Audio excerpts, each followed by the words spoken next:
Hello chess friends and welcome to Jozarov Chess Channel and welcome to the round 7 of the Norway Chess Tournament in 2022. We're following now the Norwegian Derby. It's now Aryan Tari versus Magnus Carlsen, and this is now a very important game.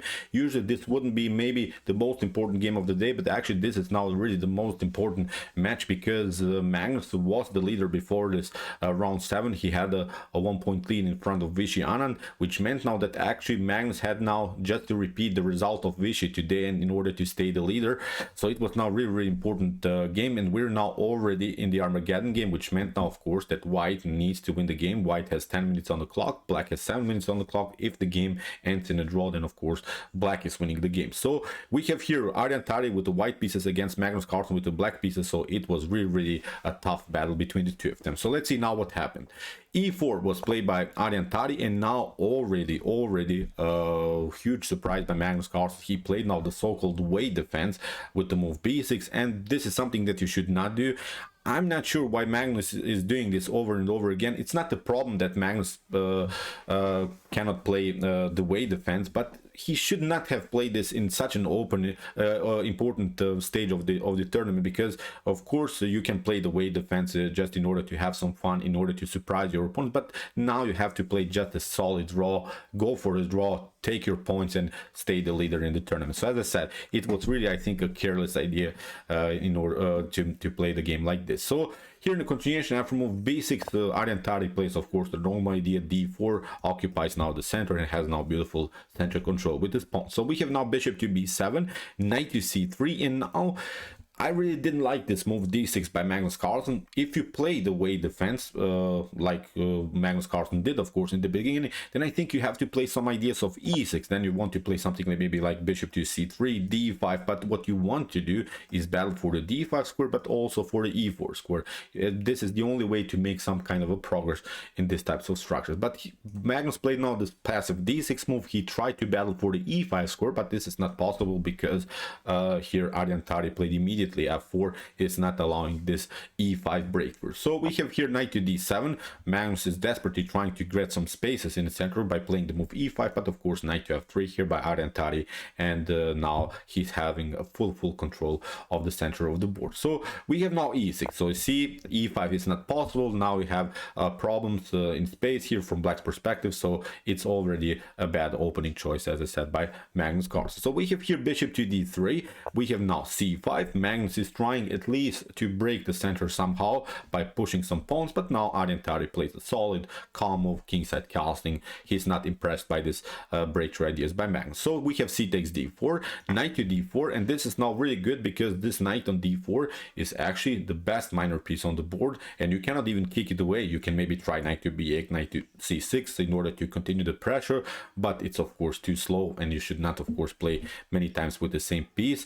So that's why even if you try e5 here, nothing dramatically changed, because knight to f5, you can still maybe kick away the knight. Okay, you have your fun, but now knight to e3, knight to g3, wherever you want to play is fine. But look at this now, so many weaknesses here. Dark weakness, you have a weak d6 pawn, you have a weak d5 square, so the evaluation is here already +2 for white. So this is something bad for black for sure. So after move knight to d4, so you see the knight on d4 is really the best piece on the board. So knight to f6, queen to e2. We have to really say Magnus stayed a little bit longer with the king in the center. If something clears, then of course the king would be endangered. And now a6 here by Magnus Carlsen. Okay, the idea is clear by black. Black wants to play b5, maybe even b4, kicking away the knight here from the defense of the e4 square, and then maybe try some d5 ideas to break through. But this is simply too slow, because now Aryan Tari had the beautiful idea to immediately, I think, win the game. You see how bad sometimes this opening can be, because now with the move e5, this wasn't played in the game, but here white would be much better. For instance, look at this continuation: d takes e5, f takes e5. Actually, knight to d5 is not working here, because you get the stunner knight to e6. Look at this: f takes e6, queen to h5. You have to cover maybe with the g6, but look at this: bishop to g6, h takes g6, queen to g6.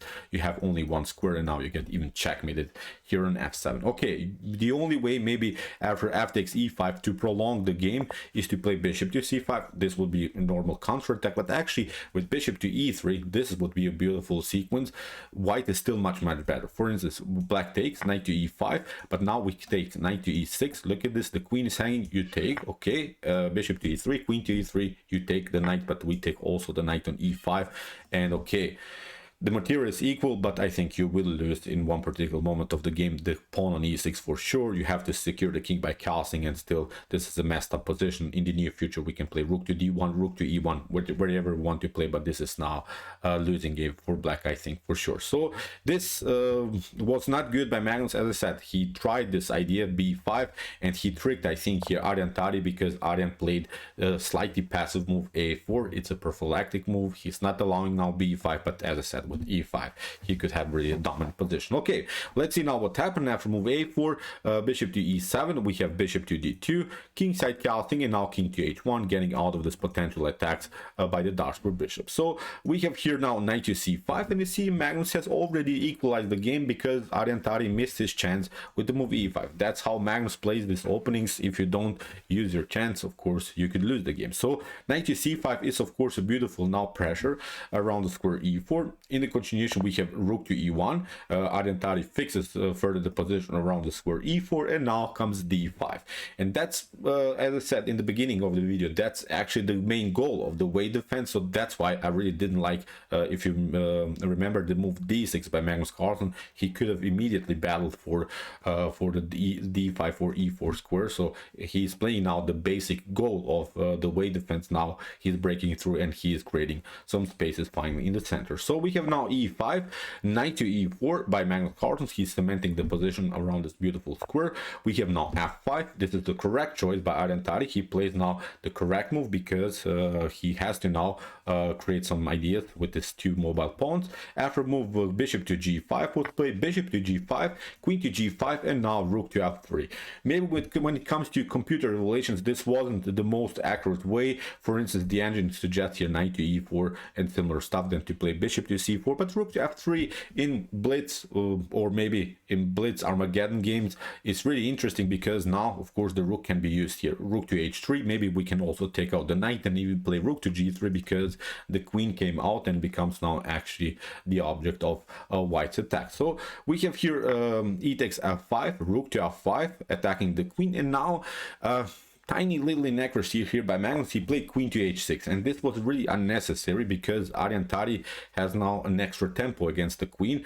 The better idea is to play queen to e7 to retreat with the queen here, and now at least what we can hope for is to battle for this isolated pawn on e5. So this is now huge weakness. So in order to make something happen, white has to still defend the pawn, and the cool part is that also white doesn't have extra tempi against the queen. But now look at this, after move queen to h6, the queen gets more and more endangered. Queen to rook to h5, the queen has to retreat again, and now knight to f5. So Aryan Tari is now using his squares, and the cool part is in the near future we can occupy now the d6 weakness. So as I said, something went wrong here already for Magnus Carlsen. So we have here rook to e8, we have bishop to e4, d takes e4, and look at this, knight to d6, and again Magnus makes now a huge mistake. I think he doesn't have to play the move that he played. He played now a very aggressive rook to e5. Okay, the idea is clear, rook to e5, then we want to take out here the knight, and we want to play f5, f4,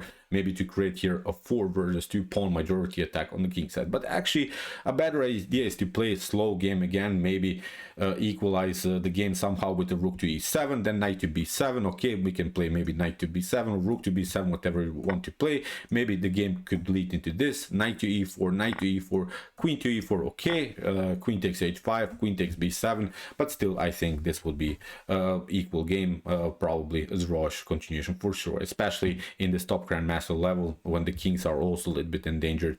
This should be a draw. But okay, after move knight to d6, Magnus went into this risky line with rook takes e5. Aryan Tari accepts the challenge, rook to e5, knight to d6, and now rook to f5. We have g6. Now finally Magnus Carlsen is trying to get his attack against this rook and f5. Is trying to play f5 himself, and he's trying then f4, f3 with the support of the light square bishop, with the support of the knight, maybe to create really some damage. But Aryan Tari plays a beautiful counter attack. Rook to d1, we have queen to e6, rook to f1. Okay, here Magnus kicked away the rook, but now look at this. Aryan Tari is controlling really the most important files, the f file, the d file. The knight is very good, of course. It cannot be maneuvered immediately into the attack, but now with the move queen to e3, we can also build a blockade. So it's a much better position here for white. So after move queen to e5 was played, now we have this blockade idea, queen to e3. We're not allowing this pawn to be moved further. We have now a5 by Magnus Carlsen. If you play f5 now, I've also studied this line because it seemed to me that this could be the natural idea with the serious threat to play f4, but actually with b4, this is now huge problem. If you retreat, of course, immediately, then you lose the b6 pawn. You could maybe counterattack with move f4, but with queen to d4, the queens are off the board. You have to move the knight, and now with rook to d6, look at this. The knight is attacked, the pawn is hanging, so this is game over for black. So the pawn majority attack is simply not working here, also especially because of the fact that the queens are off the board. The game is not so complicated anymore. So after move queen to e3, we have a5. Magnus is not allowing b4, but this is now simply too slow. Here Aryan Tari improves simply the position of the king. We have rook to e8, rook to f2, building now this powerful rook battery, maybe here on the d file or on the f file. It's very flexible. We have now finally f5, but now with g3, Aryan Tari builds really this beautiful blockade. He found really good defensive ideas, although you are weakening a little bit your light squares here, but there is not a good way for black to make progress. If you play g5, of course, the pawn can be taken, so you have to prepare this move further.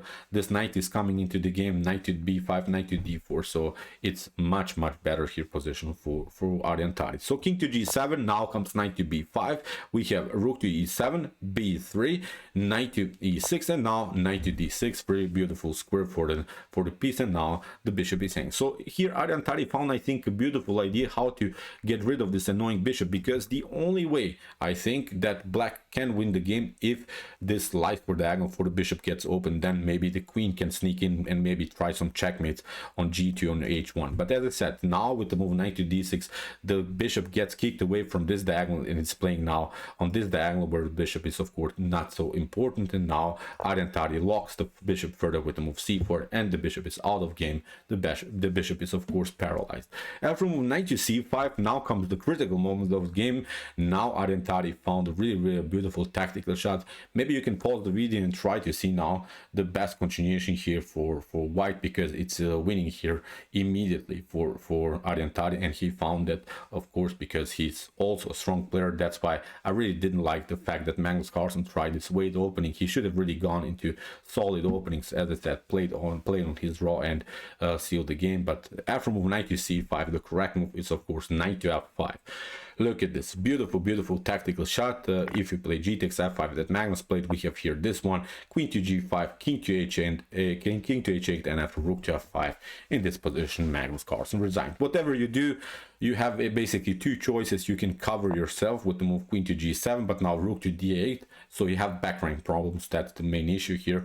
If you play, of course, queen to b8 in order to prevent this idea, then you get queen to f6, and again you get checkmated. We have this idea, rook to d8. Look at this, the game is simply over. Beautiful tactical shot that Aryan Tari saw, and he won the game. And as I said, Magnus lost the game, and he will probably, I think, even lose his lead today, because Vishy Anand has, I think, also good chances to win his game against Temur Ajabov. So what you say, it's really unnecessary what Magnus Carlsen did. It's not a problem, as I said, that he pulled off many times these ideas to play sharp or dubious openings, but in this stage of the tournament you have to just play solid chess, take your win, and don't care about the beauty of the game. Just win the game, because now the result is much more important. So okay, I hope that you enjoyed the game. We have to say Aryan Tari played beautiful chess. He found really great tactical ideas. Congratulations for this beautiful tactical shot in the end. If you want to see more games from this chess event, please check out also my coverage so far with some other great games that we have seen before.